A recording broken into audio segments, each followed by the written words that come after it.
Islamic real estate finance.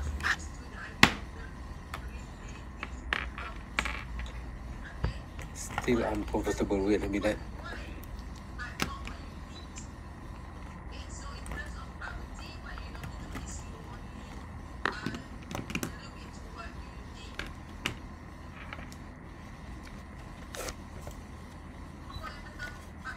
Can you hear me properly? I reduced the volume. Can you still hear me? Yes. Okay, good. So, we'll start with our real estate finance. So basically, the Islamic law, or we call it Sharia, prohibits taking or giving interest. So interest, which is also called riba, which is the most essential features of Islamic banking. So basically we have interest and without interest. So interest, if you look at the conventional system, for example, if you save your money with fixed deposits, where the bank will give you 3% interest, so that one is called interest or riba. But in Islamic finance, we call it, not we call the same thing, but the principle behind it is we can only make profit, but not interest or riba.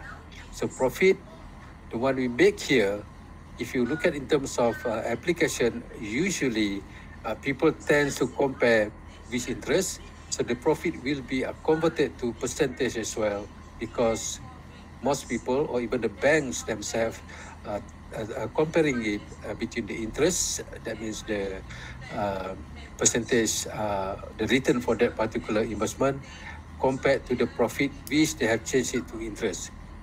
So like interest, so in terms of percentage as well. Otherwise, it's a bit difficult to percentage. One difficult to compare, because one is in figure form, the other one is in percentage. So the figure form will actually be converted to percentage as well. So that's the way that they normally compare. So the basic sources, as usual, you can stop me if you don't, you cannot follow or you don't understand. I don't want to stop the lecture. So the basic sources of Sharia principles are the Quran. So Quran, if you don't know, like Luna, for example, Luna, are you here? Yes, Luna? Doctor. Hi, Doctor. I'm Okay, here. okay, good. So Quran is basically something like the holy book for Muslim. For Christians, for example, we have Bibles. So basically all religions, they have their own holy books. So basically for Muslim, we have and then as well as the Sunnah. Sunnah is basically the behavior of our Prophet. The behavior of our Prophet, which is Muhammad Sallallahu Alaihi Wasallam. So our Prophet is Muhammad, which is the last Prophet. But Jesus Christ is also one of our Prophet. We have to believe in Jesus Christ, otherwise we are not Muslim, because Jesus Christ is one of the prophet for Muslim. But the only way of recognizing Jesus Christ is for Christian. They treat Jesus Christ as the Son of Lord, but for Muslim we have to believe Jesus Christ as one of our prophet. If we do not believe in Jesus Christ, that means we are not Muslim. So to be a Muslim, we also have to believe in Jesus Christ and what Jesus Christ has been was doing during his time. And then Muslim, we also believe that Jesus Christ is not dead, but he was uplifted by the God to the sky, and then will be coming back soon towards the end of the world. In other words, we call in Malay Kiamat. So basically at the end of the world. So basically we have to follow Quran as well as the Sunnah, which is the behavior of our Prophet Muhammad Sallallahu Alaihi Wasallam. So basically we are followed by the consensus of the jurists and interpreters of Islamic law. So jurists and interpreters of Islamic laws nowadays, more and more non-Muslim become expert in, especially when we deal with real estate finance. So basically, there are more and more non-Muslim become interpreters or jurists of Islamic law. So basically, not necessarily Muslim. So the only thing is the final say come from ulama, but in terms of applications, for example, if you go to any financial institutions, so some of the financial institutions have non-Muslim to be the reference points about Islamic real estate finance. So basically, what we could say here is Islamic real estate finance is not for Muslim only; it's for everyone. The reason I was saying that because when you look at the situation in 1997, 98, so during that times, before 1997 especially, when most people, regardless whether Muslim or non-Muslim, so they prefer conventional system before 1997, especially non-Muslim. And then after 1997 financial crisis, that means a year after, which was in 1998. So basically, most of non-Muslim that's got a loan from conventional system, they converted to Islamic finance because of some reason, especially the interest rate. The interest rate was uncontrollable during that time. So basically, the interest rate fluctuate so much, and up to I think the highest was almost 19%. But under Islamic real estate finance, in terms of profit, it still maintains below 10%, because for Islamic real estate finance, there is a ceiling rate which shouldn't be beyond 10%. Even now, if you go to any financial institution, there is still a ceiling rate of 10%. If you take conventional loan, it will fluctuate, and then, like I said just now, it can go as much as it can. So, like, when normally when we're having crisis, when we are having a crisis, so usually the interest rate will also be affected. So profit sharing and fee-based financing approaches have been developed in compliance with Sharia law. So basically, under real estate finance, so we usually based on profit sharings. That means all the profit will be predetermined. All of the price will also be predetermined. All of the risk will be borne together by the parties, the banks as well as the financial institution. So basically, both parties are responsible.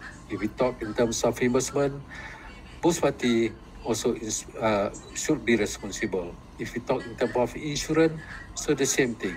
For insurance, for example, if you take conventional insurance, if nothing happened to you, you do not claim anything. For example, car insurance, if you do not claim until for the whole of 1 year, and then the insurance company will keep the money or the premium that you have paid.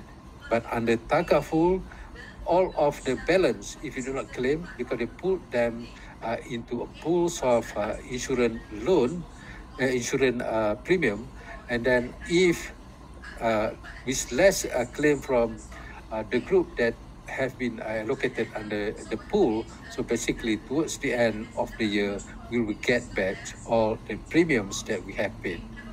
But not that much, of course, because obviously there will be a claim throughout 1 year. But we will definitely get some rebate because for the unclaimed amount. So that's kind of thing. That's the difference between those two. I forgot to tell you that one thing is that in terms of, I'm not sure whether I have recorded or not. Let me check. Doctor. Yes. Kayun is at the lobby. You haven't admit him. I haven't seen. I cannot see. That's why I always wait first. Now I'm checking. I'm checking whether I'm recording or not.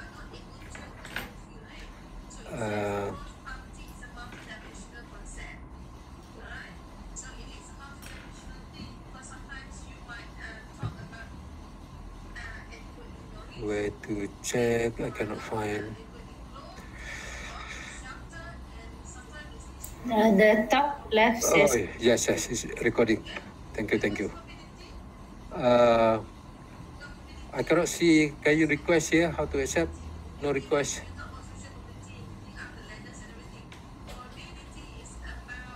I'm not sure because just now he told me he is at the lobby. Maybe he's away. No record. No request, so I cannot accept. Even when I am using the slide here, so if someone comes late, basically I cannot see unless you tell me. So that's why I always wait first to make sure that at least 99% of you comes, or even less than that, but as long as the time is reasonable for us to start, then we just start. Otherwise, I cannot see like this. When we use, when I share the screen, I don't know what happened behind it.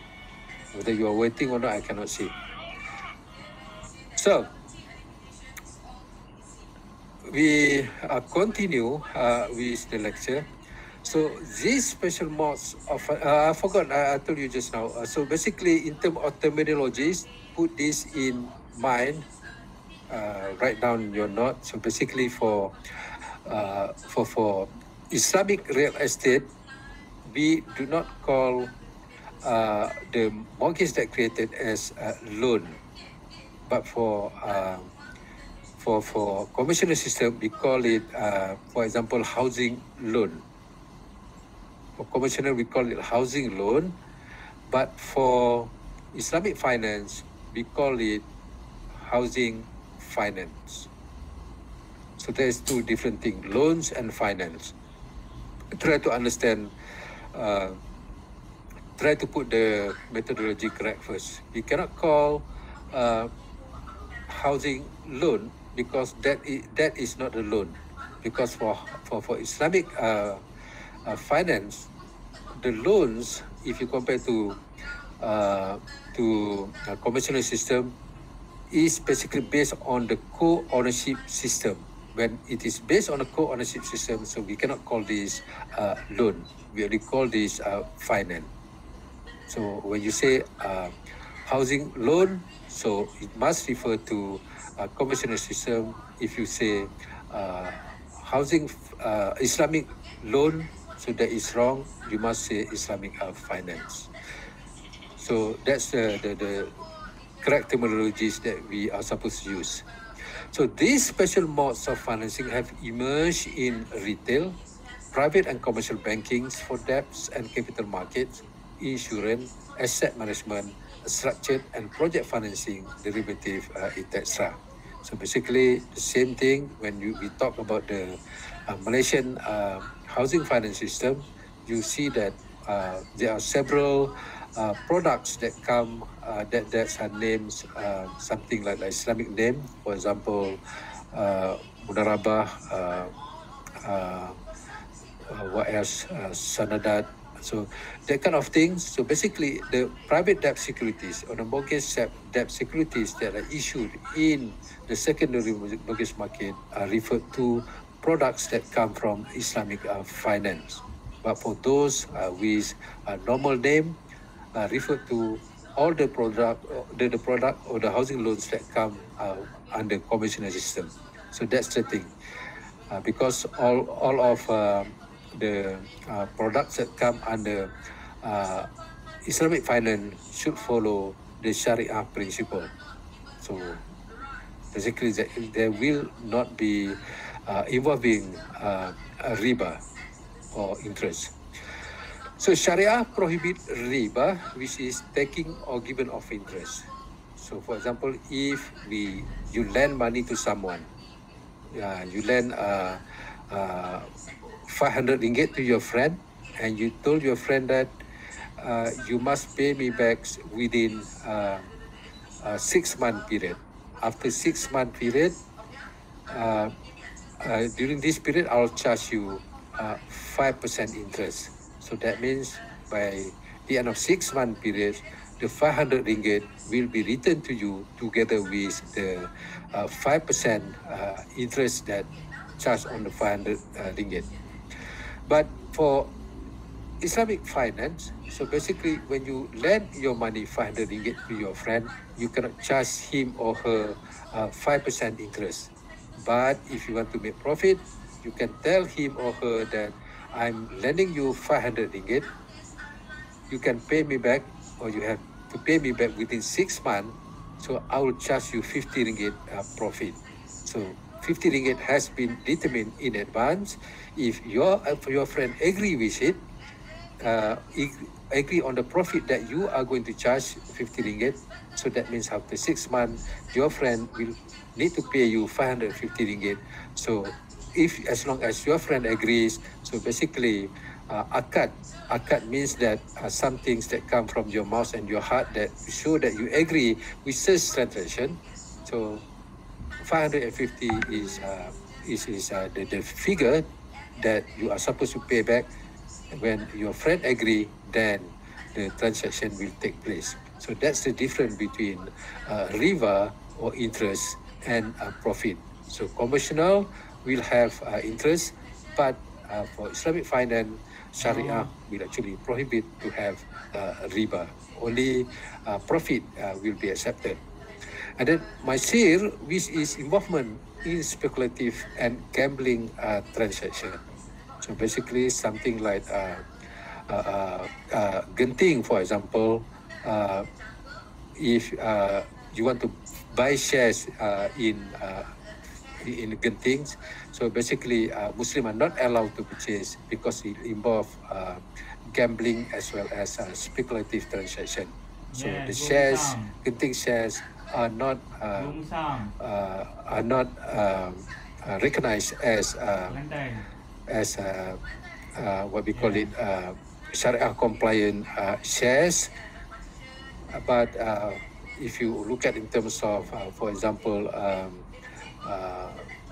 electronic company or semi-conductors companies, for example, so basically they are all 100% Sharia compliant. So basically Muslim can actually purchase their shares. So that's two different things.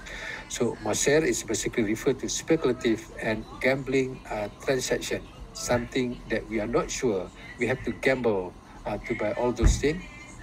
Or like when you purchase Totos, for example, with the number, you could win, or you may not be win as you may not be won as well. So basically, it is prohibited under Sharia. Some things that are not sure, which is depend on luck, and then speculative, which is when you purchase something, you want to charge interest in order to get income, quick income. So basically, this is called Maser, and it is prohibited. And then Gara. So if if you follow Arabic, term they call is Khoro, because I used to teach real estate finance as well as real estate investment in Saudi Arabia. So I went to Saudi Arabia last year for I went there twice, 2 weeks for each trip. The first trip I went there because they called me to teach Islamic to teach real estate finance, and then the second time they called me to teach real estate investment. So I went there twice. So when I talked to this, I call this Clara based on our pronunciation and spelling. So they said it's wrong. So I asked them, why should we call this? What should we call this? And they teach me how to call. So basically, we call this horror. So which is referred to uncertainty or ambiguity about the terms of contract or the subject matter. So if the term of the contract is not certain, you may have elements that can be cheated anytime if there is any problem. So basically, this kind of uncertainty contract is not Sharia compliant.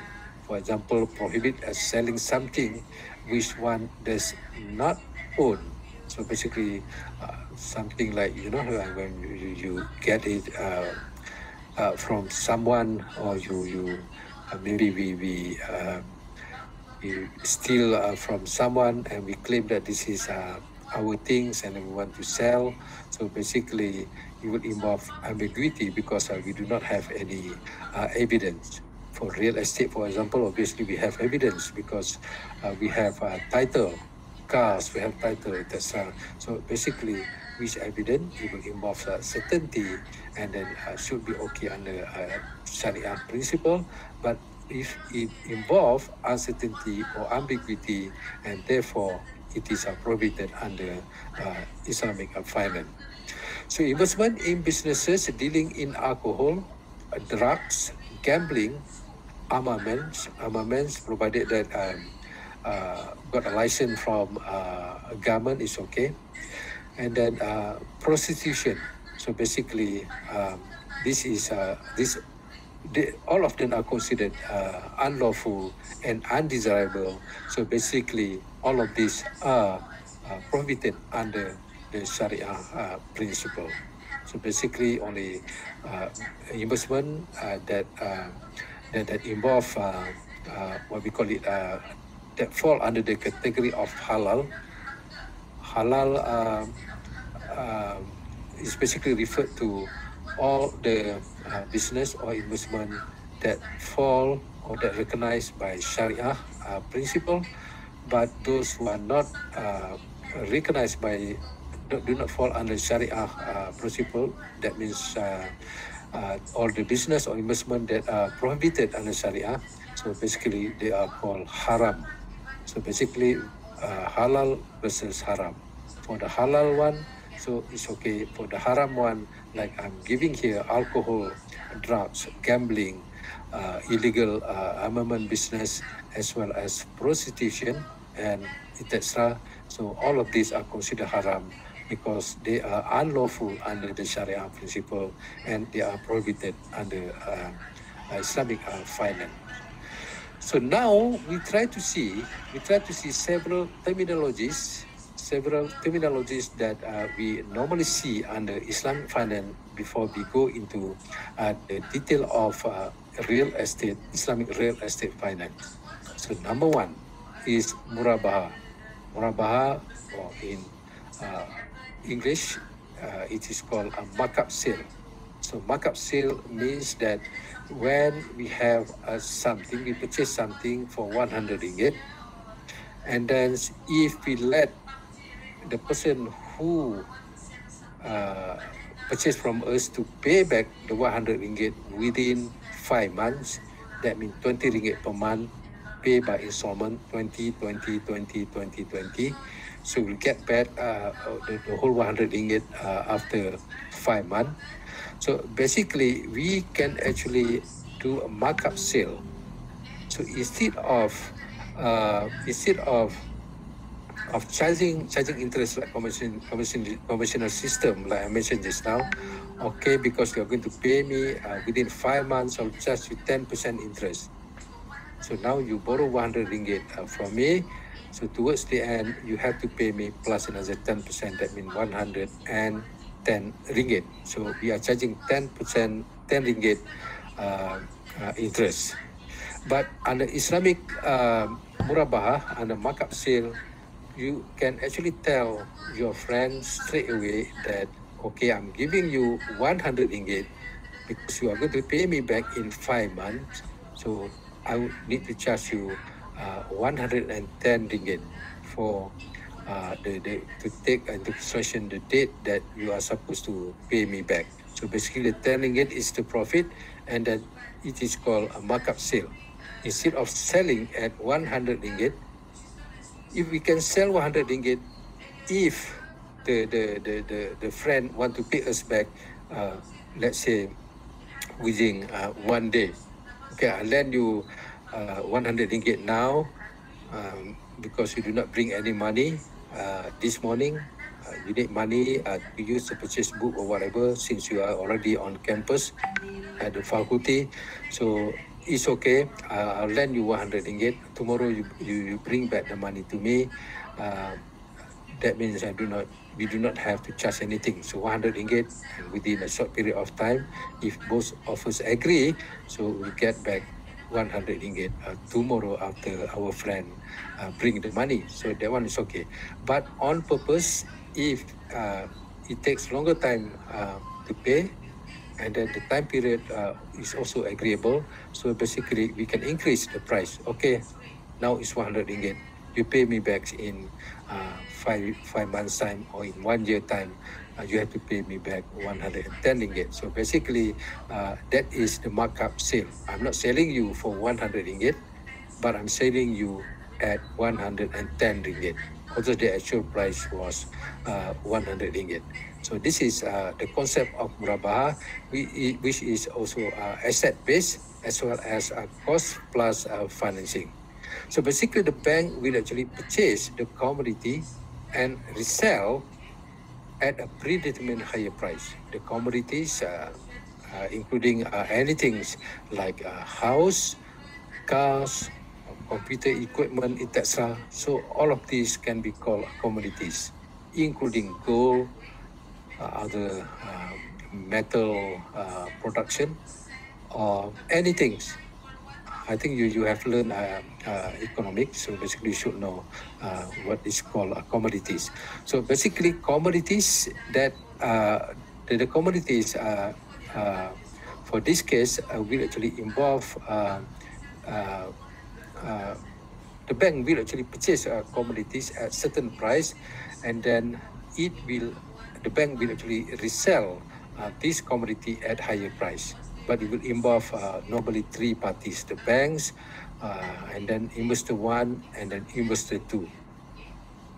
Sometimes we call vendor 1 or vendor 2. For example, the banks can actually purchase a BMW for 200,000 from vendor 1. So that BMW will be sold to vendor B for 180,000 ringgit, which is 20,000 less, because the markup sale will actually be determined. So we purchase BMW, and then we take, let's say, a higher purchase agreement for 10 years. That means after 10 years, because we are paying on basis, so basically the banks can actually increase the loan through markup sale from 200,000. Now it will become 250,000, for example. So 50,000 is basically the profit for the financial institution, and then these 50,000 will actually be determined in advance. If we agree, then go ahead. If we do not agree, then there is no transaction involved. But in order to establish 250,000, so basically we have to purchase commodity first. So we will see this later on in a diagrammatical form to make it easier to understand. So to the capital user, this causing the margin of profit included in the sale price, like I said just now. So the margin profit must be determined in advance and must be included in the sales price. So that's why if you purchase a house, for example, for 500,000, and then you take a mortgage for 35 years, for example.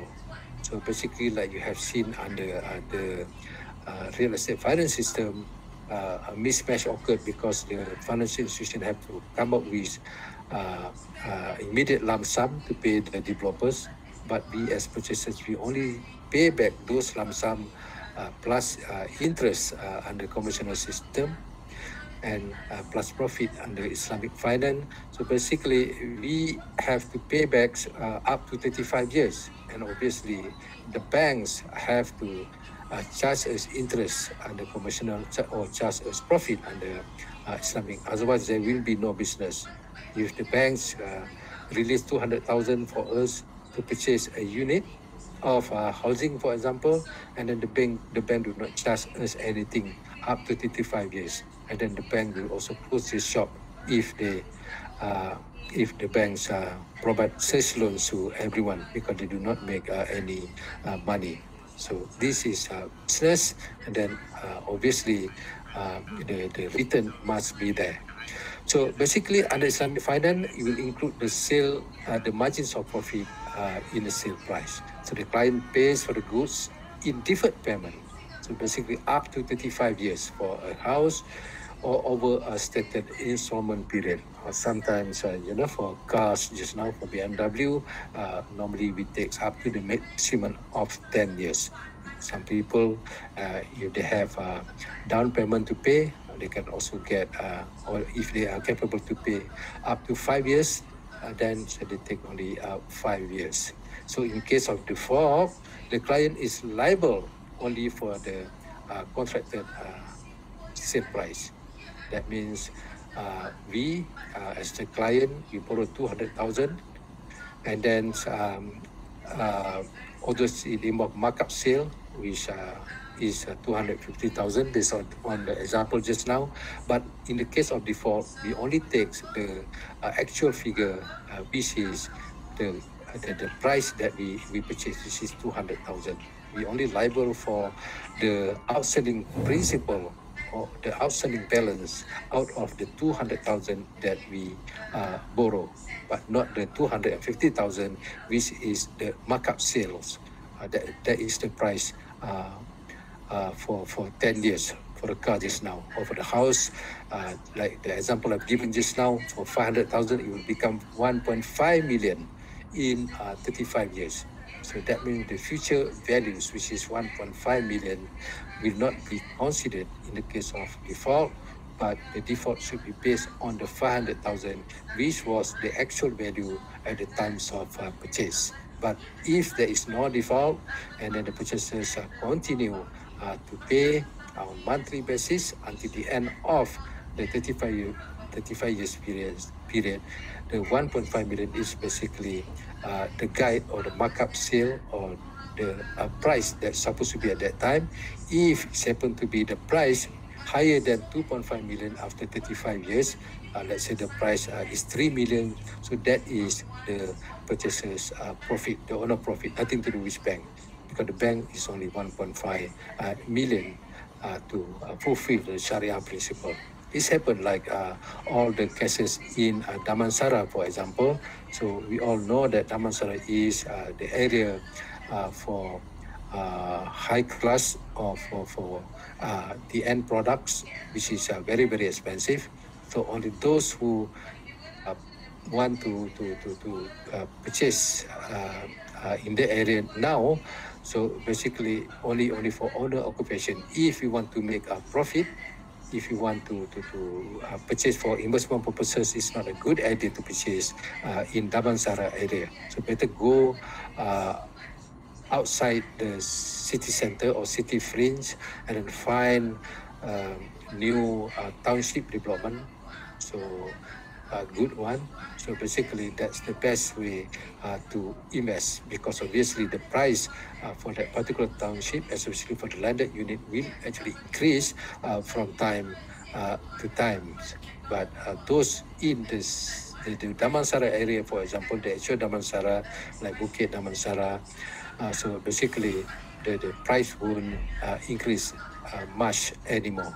So if you want to stay there, we have money, want to stay there, then we can actually purchase. But if you want to purchase for the purpose of investment, it is not advisable, unless if you purchase it about 20 years ago, that different thing, because the price will increase.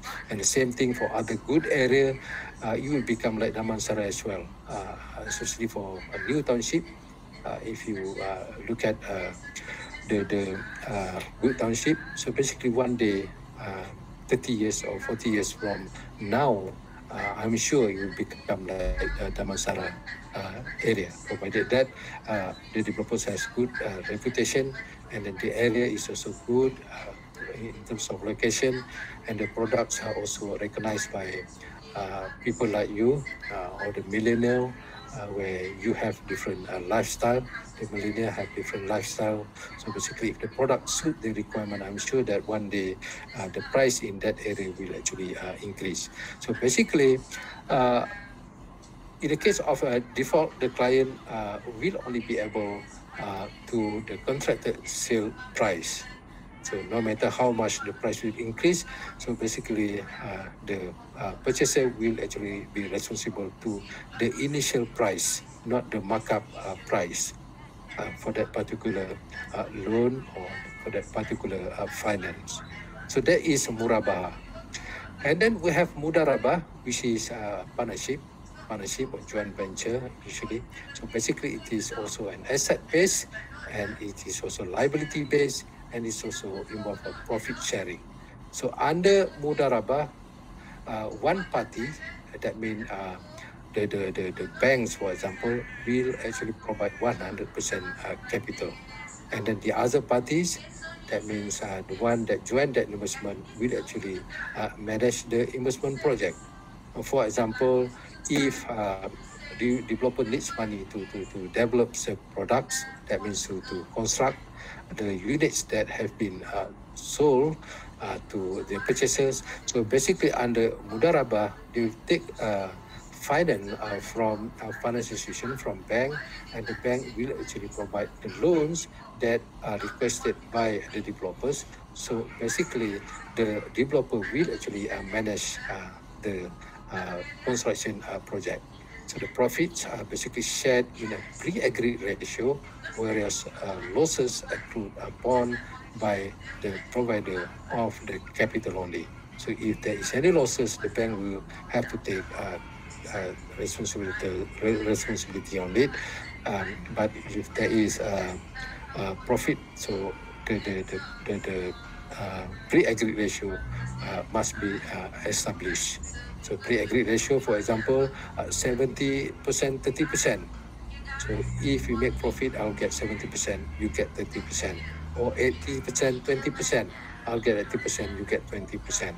So mudarabah is often used for investment funds, where investors provide money to the Islamic bank, which the bank usually invests by charging management fee. So that's why we have investment account. And then another one is ijara. So ijara is also an asset base, and it is leasing or renting, where the bank will actually buys and leases out the asset for rental fee, which include the capital cost of the equipment plus profit margin. For example, Malaysia Airlines purchase aircraft. All of the aircraft that belongs to Malaysia Airlines contractually basically not the fleet that belongs to Malaysia Airlines. Basically, they are renting. They are renting from a financial institution. So that means the financial institution come out with the asset-based leasing businesses under ijara, and then the Malaysia Airlines will actually use all the aircraft for the purpose of making business. So basically, the ownership of the equipment will actually remains with the banks, and in case of a finance lease, it will be transferred on predetermined terms. So it is available under operating lease as well as under the financing lease. So if you talk about financing lease, it is called ijara wa iktana, and then it is widely used in-house as well as aircraft financing. So that is ijara or leasing. And then istighna. So basically, it will involve usually apply to manufacturing activities. It is an asset base as well, and commission. It will involve commission manufacturing. So under istighna, a party, which is a bank, will actually undertake to produce a specific things that is possible to be made according to agreed specification at a determined price and fixed date of delivery. So the banks will actually undertake to produce, but the bank is not a manufacturing company, so they cannot produce anything. they are only dealing with money. So basically, if they take under Istiqna, the banks will actually undertakes the function of producing the products, but the manufacturing company will actually carry out the manufacturing activities and to come up with the end product. So basically, as normally carry out manufacturing, so a parallel contract for manufacturing is instituted. So basically, the contracts on manufacturing will be established, where the banks will undertake to produce the end product, although the bank cannot do that, but the manufacturing company will do. So the bank will actually charge the buyer the price it pays to the manufacturer plus a reasonable profit in terms of monetary installment, and takes the risk of manufacturing the end product. So basically, the banks appoint a manufacturer under the same under this Istiqna. Then the banks will ask the manufacturing company to come up with the end product, and then the bank will actually make profit based on the price they pay to they get from the buyers plus profit through monetary installment. So that is Istiqna.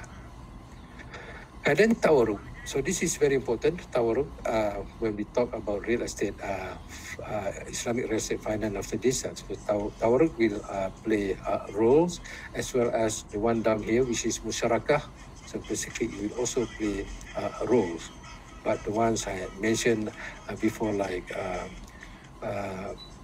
Ijara or Istiqna, so basically, because we are not going to talk about leasing, we are not going to talk about manufacturing. It's just for the purpose of understanding, because they are part of terminologies that we have under real estate finance. That's why I mentioned here. But Tawarruk and Musyarakah, we definitely need to use this when we come up with the real estate finance. So basically, Tawarruk, or seeking cash, that means we need something to be established in order to get cash. So this is basically an asset base, and monetizations of commodity will involve commodity as well. So basically, Tawarruk is the mode adopted by banks to lend cash. For example, if we want to make for example, if we approach any financial institution to get to borrow some money, for example, we go to CIMB or any banks of your choice.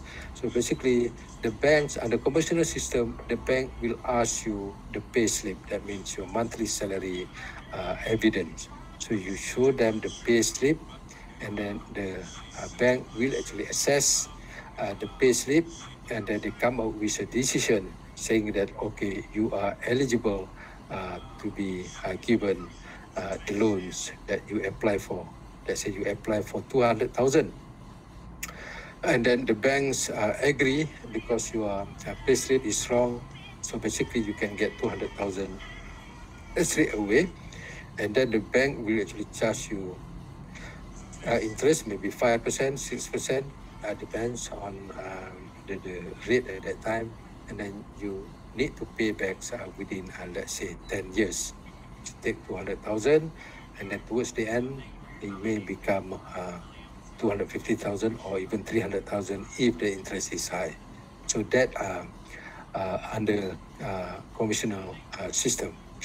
But under Islamic system, if you approach the financial institution in order to establish cash, because the financial institution cannot approve the loan straight away like conventional system that I mentioned just now. But the Tawarruk system, the banks need to come up with akad.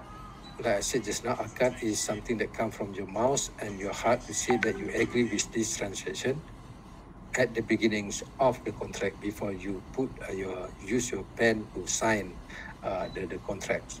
So basically, the banks, in order to establish cash, the banks cannot actually come out with the assessment like conventional system just now, because it is prohibited under Islamic principle.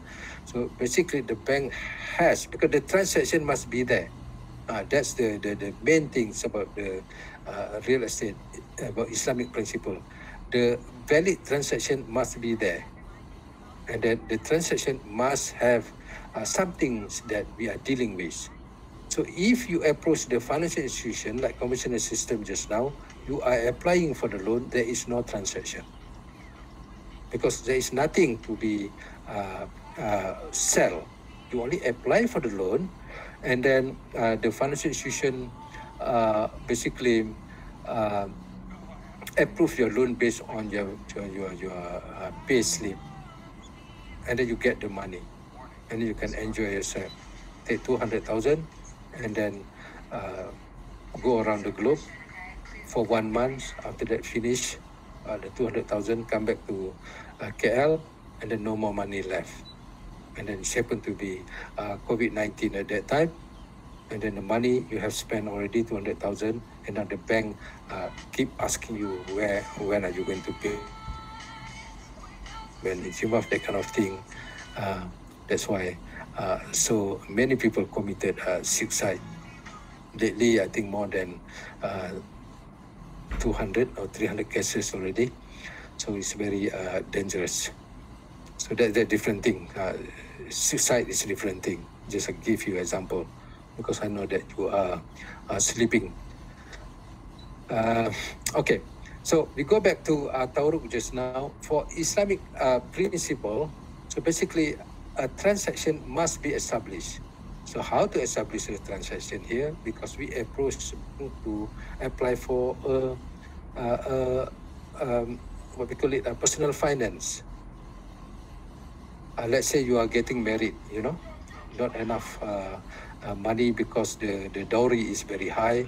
So you want to marry a person of your choice. So basically, you do not care about your future husband to be can afford or not. Your parents still insist that, okay, you must pay 50,000, otherwise you cannot marry my daughter. And then the husband, because he loves you very much, he cannot find someone like you anywhere else in the world. So basically, he doesn't care, even if the parent put 100,000 dowry, and then you still insist that I want to marry my first time, love at the first sight or something, you want to say. So basically, you get a loan from financial institution. If you go under Islamic finance, a transaction must be there. So in order to create a transaction, the bank has to purchase a commodity. So for example, the bank purchase, you want 200,000, so we can take back BMW or Mercedes as NZ. So the bank purchase BMW for 200,000. So that 200,000 will actually be sold to you on the spot. 200,000 and pay to you 200,000. So basically, there is a commodity. The transaction already happened. But because you are going to pay back not tomorrow, not today, but you are going to pay back in 10 years time, for example, or maybe in 5 years time. So the banks have to come up with the markup sale, Rabah, the one that we learned just now, and then the new price will actually be let's say from 200,000, it will become now 250,000. So like I said just now, if you agree, the akad will take place, and then you agree the bank to actually sell the product to you on a deferred payment basis with a markup sale of 250,000. So if you agree that, then you have to pay back 250,000, because 50,000 is the profit. But for the conventional system, it's okay because no profit, it will involve interest. So towards the end, it can be more than 250,000, or it can be less than 250,000, or it could be the same. So it depends. And then the transaction happened because you need 200,000 to marry someone. So basically, one transaction happened, and then you promise to pay back the financial institution, and then the financial institution will actually sell back the BMW just now, because you are purchasing BMW at a price of 250,000. So the bank purchased from company A for 200,000, and then the bank sell to you for 250,000, which you agree to pay 250,000, but you don't want the car. What you want is the money. The money you want is 200,000, but you have to pay back 250,000. So the bank has to sell back the commodity or the BMW to the other party, which is, let's say, company B or vendor B, but not to the same vendor. But the bank have to pay for the price of less than that, maybe 190,000. So there will be 10,000 less. Out of 200,000, now vendor B will get for 190,000. If we sell back to vendor A for the same price of 200,000, that means vendor A will make double profit. Number one, 200,000 already including profit when they sell to the banks. 200,000 already included profit. But when you sell back to vendor A, they will make another profit. So it cannot be that way. So must be sold to vendor B, and then for the price of 190,000. So vendor B will make profit based on that. So now 200,000 from vendor A, and I sell to you at 250,000, and you agree to get the loan. That means you can get married now. You can tell your parents, okay, I already got 200,000. I want to marry tomorrow, but you have to pay back 250,000 in 5 years' time. So you don't want BMW, because if you take BMW to be used as a dowry, and then of course your wife to be will be very happy. But the thing is, you have no money to pay for the rest. You can pay, use BMW as a dowry. So the bank, because you don't want BMW, you have to instruct the bank to sell back the commodity that you don't want, and then the bank will actually sell to vendor B for less price. Because if the bank sell at the same price, 200,000, and obviously vendor B doesn't want it, because vendor B, when they want to sell, the market price is 200,000. So obviously they want something less. So 190,000 or 180,000. So basically they can make some profit there. So that's the rationale behind it. So the transaction established there through BMW, but you don't want BMW, you want money. So this is tawarum. So basically the customer buys a commodity from the bank under murabaha, markup sale, like we mentioned just now, which is then sold to a third person on cash at a price less than the purchase price. So that means sell to vendor B at for a price which is less than the purchase price, and then the customer, that means you want to get married, obtains cash without taking an interest-based loan. So if the customer resell the commodity to the bank, it is called al-inah.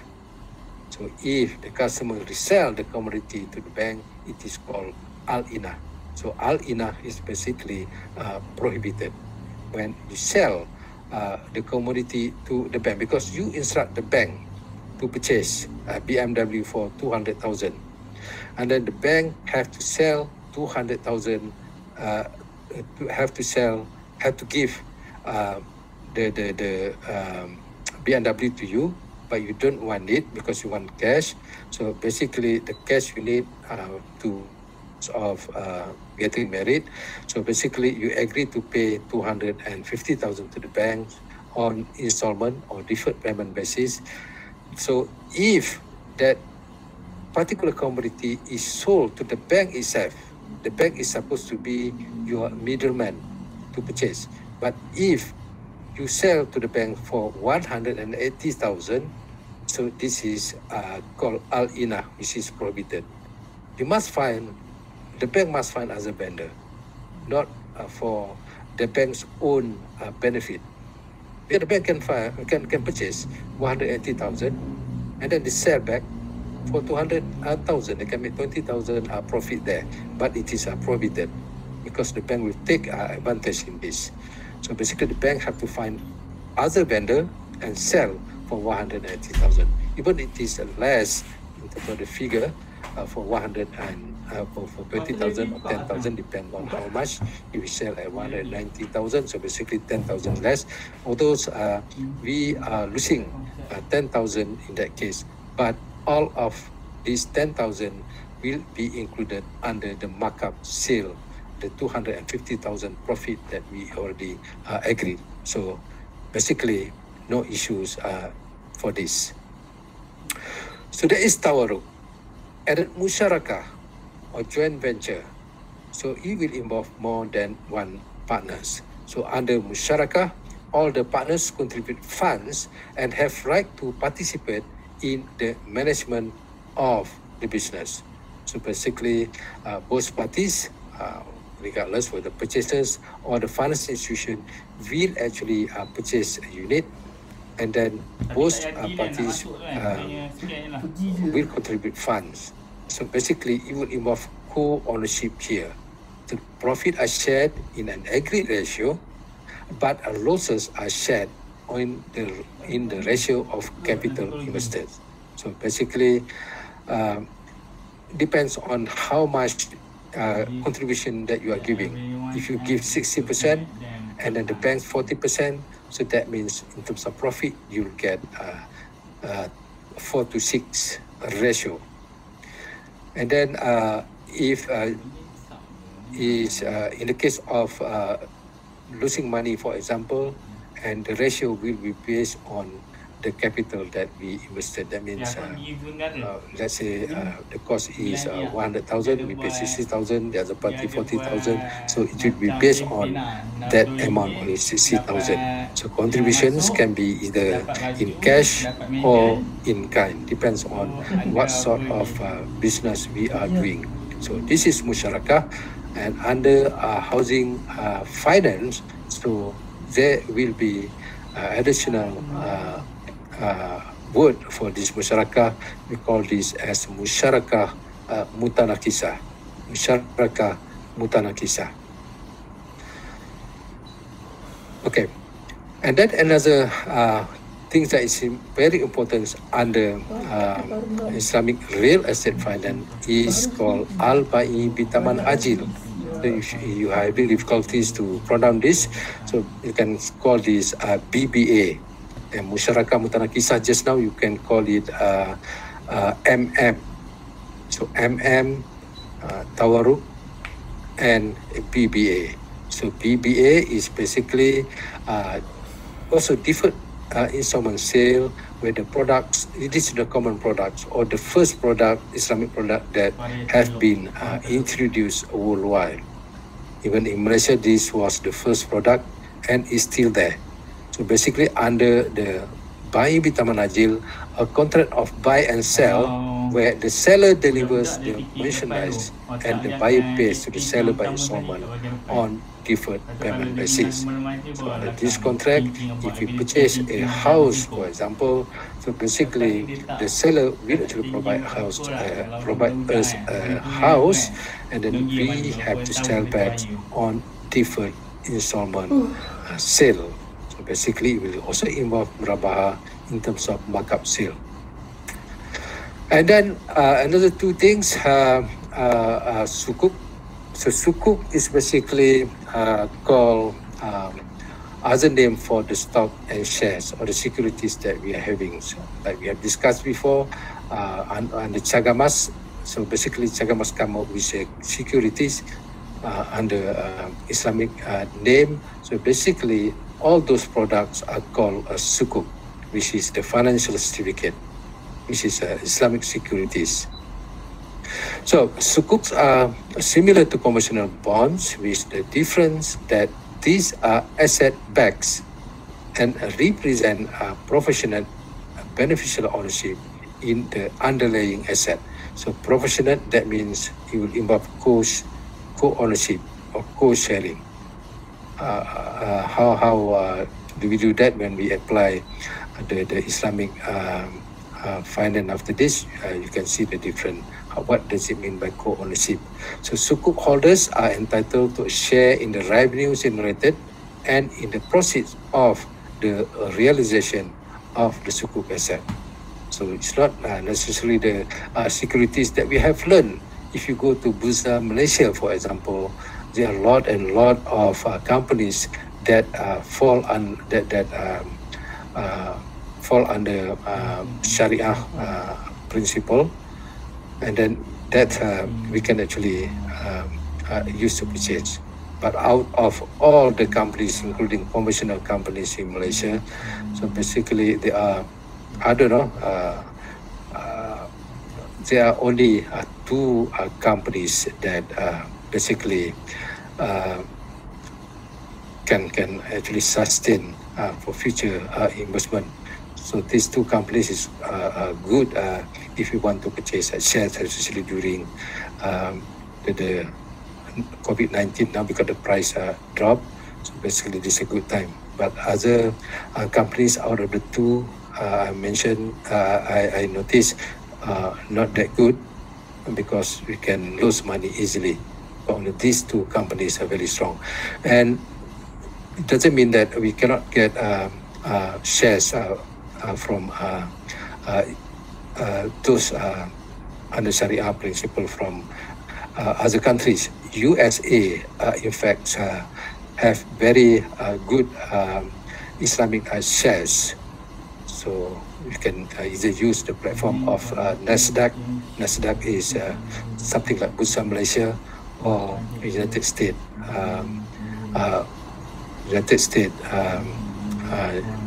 Bursa, just like Bursa Malaysia. So we can get a lot of Islamic shares over there.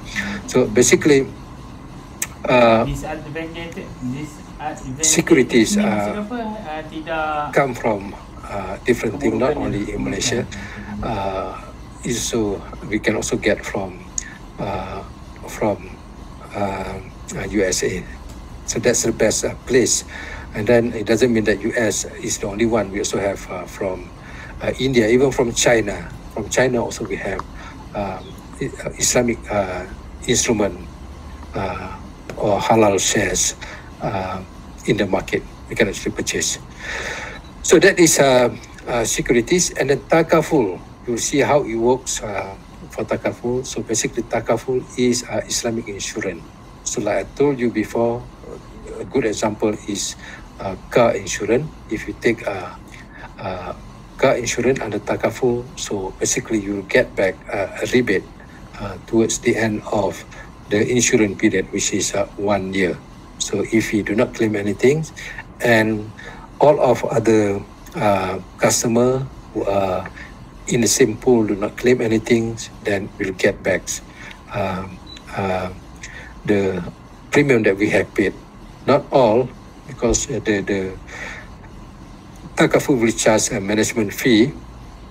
Let's say if takaful charge management fee of 20%, and 80% will actually be put in a pools of insurance premium. So basically, if only 20% claims during that period, so the balance is still 60%. That 60% will actually be given back to all the customer. But under conventional system, if you pay premium 100% and then you do not claim anything for 1 year, so basically that 100% will belong to the insurance companies. So that's why insurance company will make a lot of money from our cars. So that's why, for my car, sometimes if I see that even a very small chips on my car windscreen, I will bring to the shop, ask them to knock the screen down and replace a new one. So even I do not involve in any accident, but that's the way that I want to get back. Even a little dent on the windscreen, I will usually ask them to do that.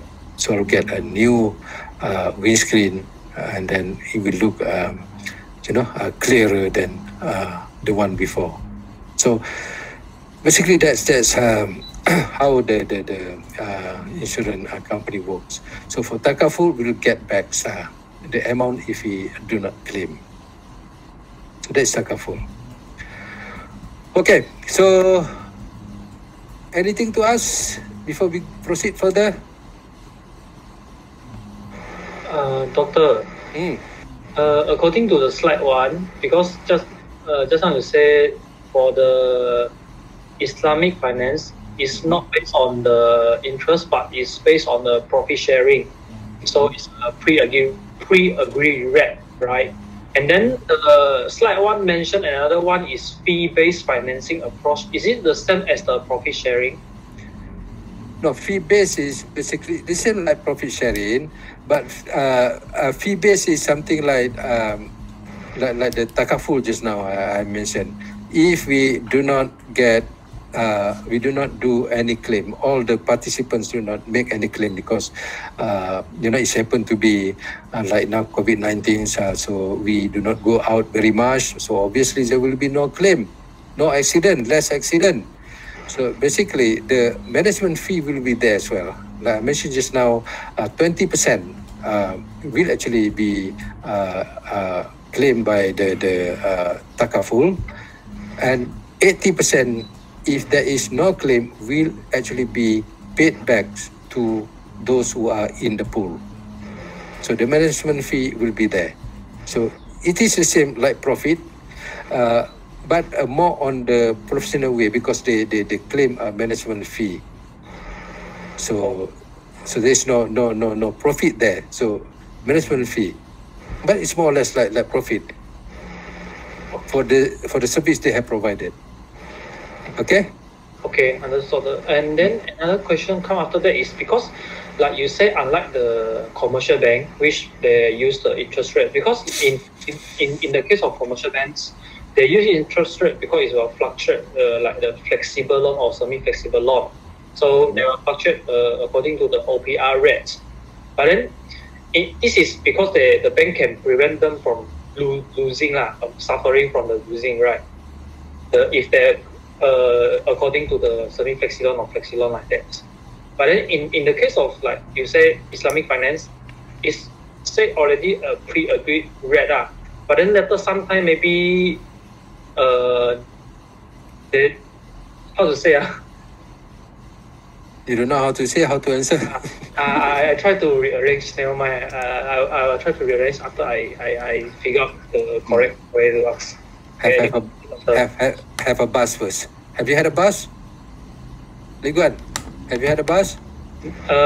Not yet. That's why. Have a bus first before you come up with the question. Okay. Okay. So one more question. Any question before we proceed? Because now is 10:30. We have 30 minutes more. Any question? This one more. Who is it? Brother, Afiq. Yeah. Okay, Afiq. Yeah. Daniel. Okay. Is hibah include in Takaful? Apa dia? Is hibah include in Takaful? No, hibah is different. Hibah, when we talk in terms of life insurance, it can be included because it will involve certain parts of saving. Certain part is premium, certain part is saving. So basically, if you take life insurance, it can be included.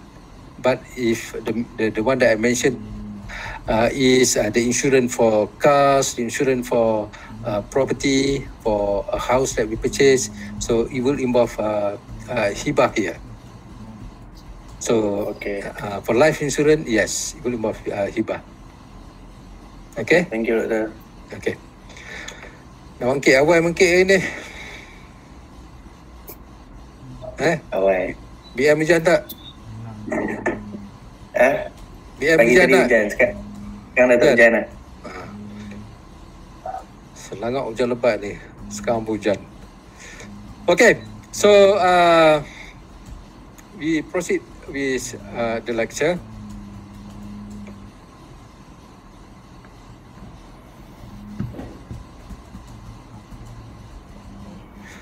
So, like I mentioned just now, dual banking system is a major characteristic of the Malaysian financial system. Interest rate based conventional system and Islamic non-interest based system, or Islamic or we call it a profit system, interest rate based system and the profit system. So unlike conventional, Islamic system requires sharing risk and profit at predetermined ratio. So conventional doesn't have sharing risk, and then under Islamic we have a predetermined ratio of risk sharing.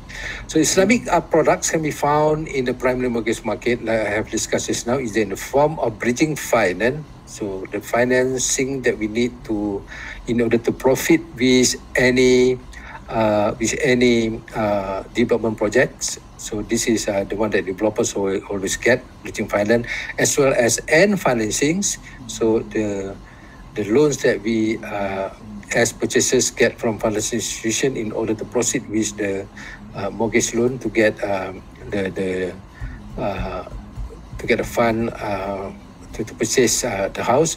And in the capital market, in terms of Islamic PDS, Islamic private debt securities, like we have discussed, the product offered by Cagamas. And the Islamic finance is more acceptable to developers and house purchasers, especially during a higher interest rate environment. So it's more acceptable to developers and house purchasers, especially during a higher interest rate environment. So this is the one that I mentioned to you before, when in 1997-98, so most non-Muslim who did not take Islamic finance at that time, they approached the financial institution and refinance their conventional loan to Islamic products, because the interest was very high, up to 18% at that time.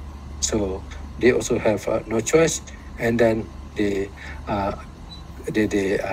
purchase, they convert it, or they do refinance under the Islamic real estate finance. So it doesn't mean that conventional loan is not good.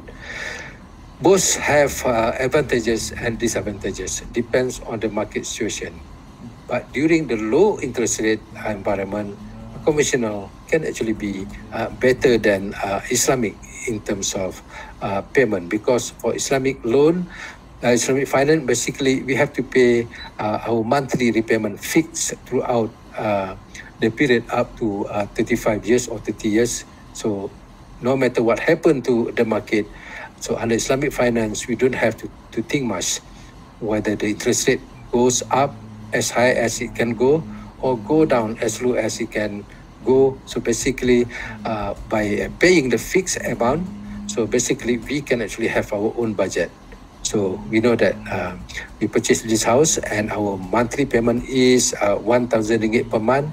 So I still have balance. So basically you can actually plan for your own wedding in 2 years' time, because you know that how much money that you can actually save out of the gross income that you have, and then you pay the house, provided that you purchase a house. But if you enjoy like me before, keep enjoying myself, never thought of my future, and then I was wasting money very much, and only come to at the later stage, and then I realized that money is very important to purchase this and that, but luckily I can cope with all the whatever saving or whatever investment I'm having now. But before this, when I was at your age, I never thought of keeping money or saving money for the purpose of investment.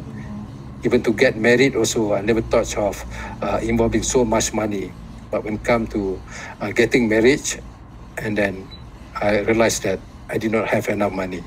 So basically, I also got a loan from a financial institution because I want to marry very fast at that time.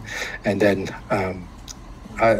because my wife is a good minister of finance, so basically she control my financial from that time and until now. I become a good human to give you example. So I'm talking nonsense here, but that's the facts.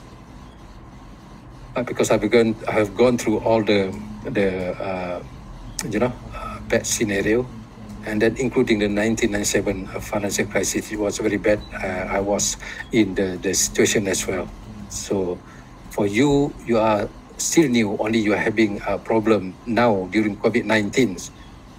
But luckily you are still a student. But if you graduate your senior this year or next year, you are going to graduate next year. So if the same situation persists, like I mentioned during the seminar that day, you follow my seminar, you should know what I mean. So basically, if the same situation persists, so basically in 2 years' time, you'll be having problem in terms of finding job, etc. That's why you have to compete now. Do not skip the class. You must get the highest CGPA. You must be talkative, because people or employees, when they interview you, they will assess based on this. If you keep quiet, you don't have idea what to talk, everything you don't know, even a very simple thing, when they ask you what is comparison method, you also don't know. So the company will never hire you.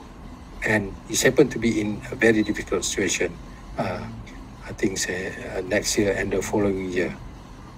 So that's why I always feel frustrated when I ask you, you keep quiet. You must be talkative. Because not only you from that try to find a job, but there are also other students, other graduates from other universities, like UTSM, UTM, UITM, and then other universities, overseas university in Malaysia, like Reading University, Nottingham University, all offer real estate course. So basically, you have to compete with them. And plus those who are actually studying abroad. So because they are also having problems abroad, so they have to come back. Like my case last time, I was very happy because after I finished my first degree, so the economic situation in the UK was very good, but the Malaysia was not so good. So I spent another 3 years. I got a job over there. And then I spent another 3 years to get experience working there. And after that, I miss nasi kandar, I miss roti canai, I miss teh tarik ikat tepi. So basically, I decided to come back here. Another nonsense thing to be shared with you. And then, you understand or not what I'm talking about? Yes. Okay, so now, conventional housing finance provide flexibility in terms of repayment. That's the advantages of having conventional housing finance. But for Islamic finance, you have to pay the fixed amount. There is no flexibility. The only thing is you can control your budget. But under conventional finance, you can have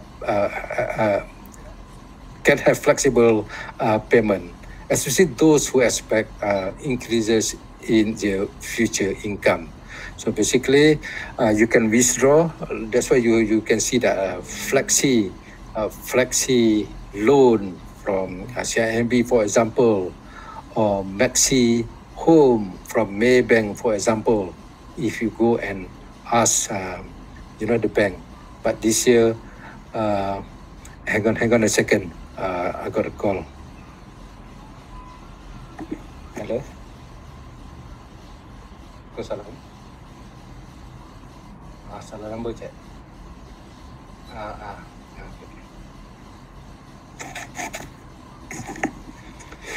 Okay. I thought I'm expecting a call from someone as well. But this lady, she asked to speak to Tun Mahathir, so I said no, wrong number. So conventional housing finance provide flexibility, but not for Islamic finance. Because flexibility in terms of you can withdraw if you do not have enough money. If you withdraw, that means your capital outstanding will be higher because you take back all the money that you have paid. But if you have more money, you can pay more in order to reduce the capital outstanding. But for Islamic finance, it is fixed until the so there are advantages and disadvantages for both system. So in the primary mortgage market, Islamic housing products are offered either from Islamic bank or the Islamic section of conventional banks. So what does it mean here? Yes. Your mic suddenly the sound goes so low. We can't hear you. I can't hear you properly. Maybe the line, I think. Oh, okay. Can you hear now? Yeah, a little bit better. Okay. Maybe the line, the internet, not the mic I'm using. Okay, so now we try to see illustration here for Al-Bai' Bitamanajil or BBA. In simple terms, BBA means deferred installment sale. So to evidence the purchase, the banks and the customer will enter into an agreement called property purchase agreement, where the bank is purchasing the asset on a cash basis. So we have property purchase agreement where we as the customer or the purchaser will approach the developers, and then we will identify the unit that we are going to purchase. So basically, the banks will actually purchase that unit through the property purchase agreement. And then to evidence the sale, the bank and the customer will enter into an agreement called property sale agreement, where the bank is selling the property, the sale is on deferred payment terms. So that means the price increase because the profit will actually be included, and then we agree to pay on the deferred payment terms.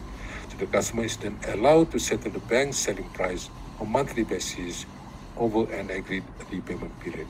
So we see how it works, the diagram.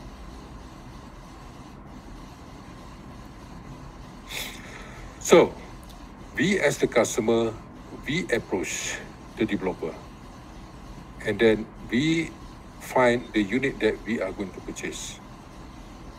So we are very happy because the unit that we want to purchase is there. Find the right location of the plan, and then the unit also, is good, a decent unit that we are expecting. So basically, we pay 10% down payment to the developer. So these 10% can either come out from our own pocket money if we have money, or 10% come from EPF, Employee Provident Fund. So being an employee, so basically we have to pay 11% out of our gross income on monthly basis to the EPF, and then our employer have to pay 13% of our income. So basically 11 plus 13, so 24% out of the gross income are considered as savings, sum of saving that we put with EPF for the purpose of using it in the future once we retire. So basically it depends on our income. If our income is high, so that means the amounts that we keep up to the age of 55. So basically now retirement age is 60, but we can actually withdraw at the age of 55. Last time the retirement age is 55, then we can only withdraw at the age of 55. Now we still can withdraw at the age of 55, although the retirement age is 60. So that's why those who retire will have a lot of money, will have, sometimes up to 1 million ringgit if their salary is high. So for the ladies here, if you want good money and then marry those who retire at the age of 55 or 60, you'll definitely get a lot of money. Do you agree or not? Ladies here? Say yes or no. No. Okay, so the customer have to pay 10% to developer. So that means either takes from EPF or from their own pocket money.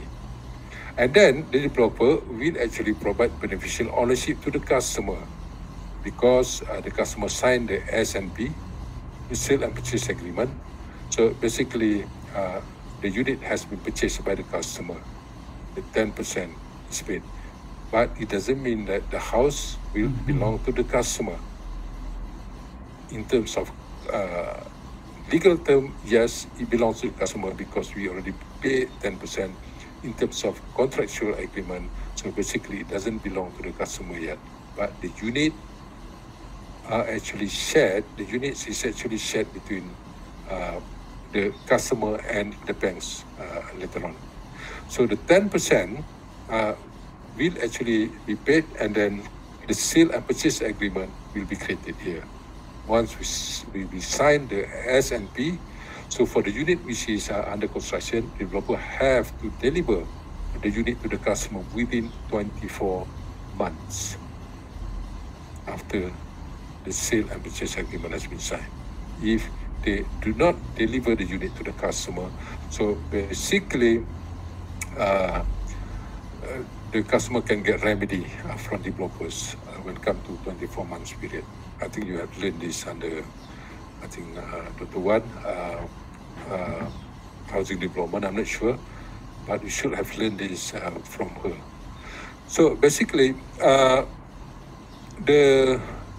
for a starter unit, it will take about 36 months.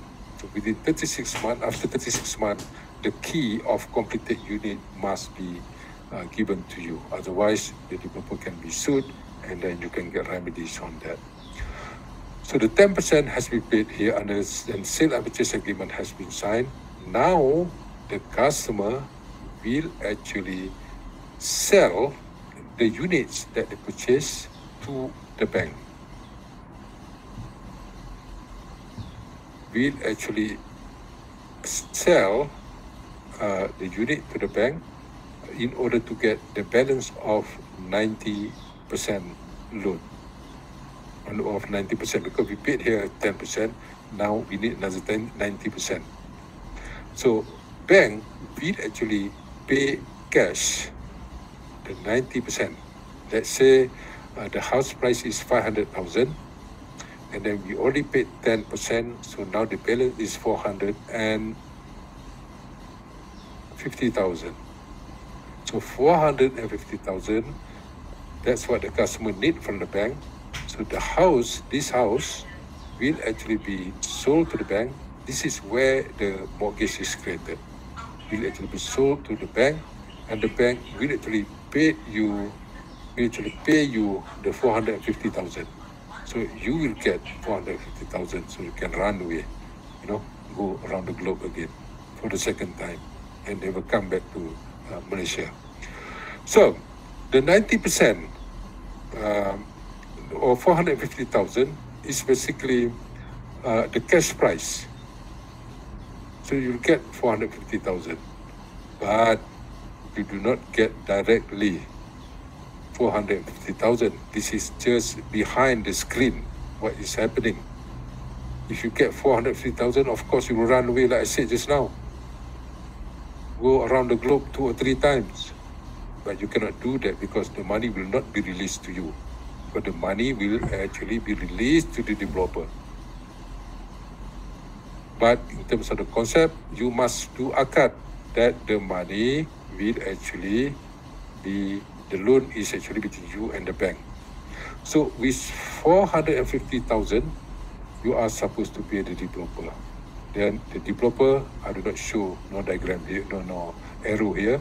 The bank will actually pay the developer 450,000. So the developer now got 450,000 plus and 50,000. So basically 500,000 is paid here.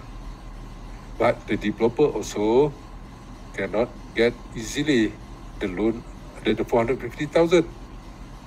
So if the developer can get 450,000 straight away and the 10% already paid here, so basically it will become 500,000. Developer will also run away and go around the globe as well. Now they go to the North Pole, the Arctic, or the down there, what we call the South Pole. One is Arctic, the other one is what? Antarctic, yes, good, thank you. Antarctica. They will enjoy themselves, this penguin there in Antarctica. So, in order to avoid that, do you believe what I'm saying? No. Okay, as long as you do not believe, but you can understand the what I'm trying to say is good. So, in order to avoid that, the developer also fall under what we call the third schedule of payment. Third schedule of payment under the Housing Developers Act 1960. I'm not sure whether you have learned this from Dr. Wan or not. This is supposed to be learned from Dr. Wan as well. Yes, we learned before. Okay. So basically, developers cannot get 450,000 paid by banks straight away.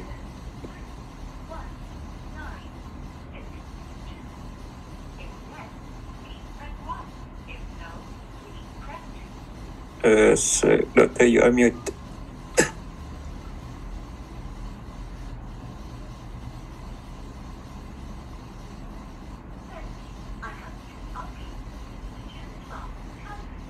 Doctor, you are muted. We can't hear you.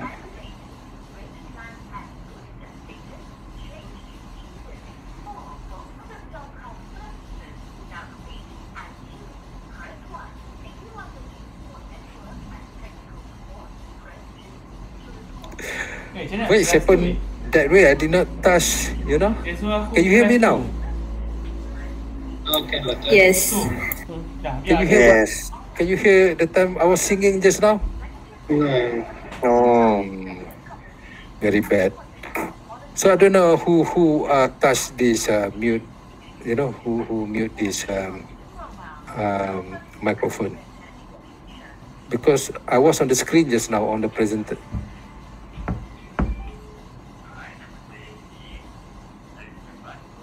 Hai, saya Syah. Okey.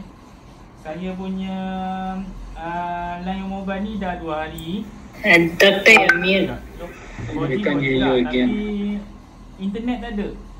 Kosong Mbps. Tak boleh tekan apa-apa, tak boleh layari apa-apa. Just tak boleh connect dengan internet langsung, tapi dia still tunjuk 4G. Event saya nak buat speed test pun tak boleh sebab memang tadi internet kosong. Hello, Cik. Can you hear me now? Okay, Yes. How come it's happened the second time already? Call tak ada masalah. Tapi Who's controlling internet ada the masalah. microphone here? You, sir, Doctor. Ahmad, But when I use the screen, Kami- okay, no, but we try to finish because I know that you have Kita class orang after ramai. this. Okay.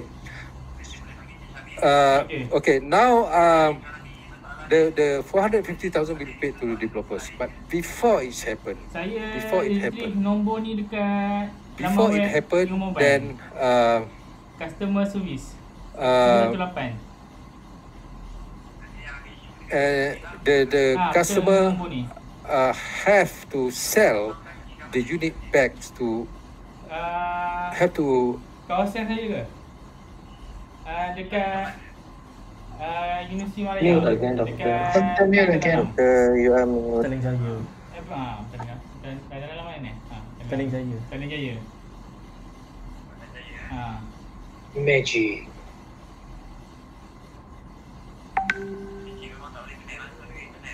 Tak boleh connect langsung ke internet. Sejak hari Ahad.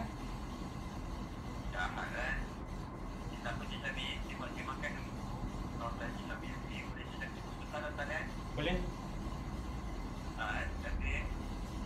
Can you hear now? Yes. Yes. I don't know what's wrong. Ikuan, do you control the microphone? Tak lah.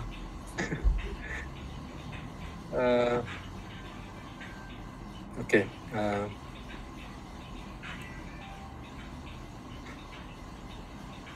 Okay. I hope you can go quickly before it unmute again. So, when the customer, when the house is sold to the bank and then the bank pay cash price, so that cash price has to be paid in on a deferred payment basis. So that means the price has to be increased on a markup sale. So just now we have a property purchase agreement here, and then now the price from 450,000 that the bank has to pay to the developer will become, let's say, 1 million, the future price. So 450,000 and the future price is 9 million. That means the bank will make profit around 550,000. But because the bank will actually get back all the outstanding principal in 35 years time. So the same with conventional, but the conventional can be more than 1 million, can be less than 1 million. So it depends on the market rate, but usually more than what the Islamic finance, the total amount the Islamic finance established.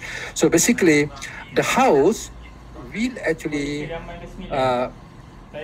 be sold to the customer at the price of 1 million. So through a property sale agreement. So there will involve 3 agreements here: sale and purchase agreement, a property purchase agreement, and property sale agreement. So the banks will actually pay 450,000 only to the developer, but the customer have to pay back 1 million ringgit. So this is how the Bai Bitaman Ajil works. So okay, we will.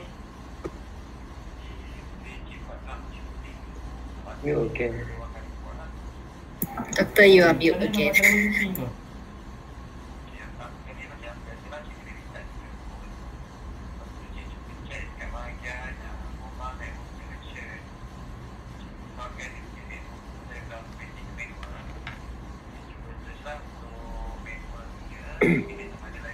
Can you hear me?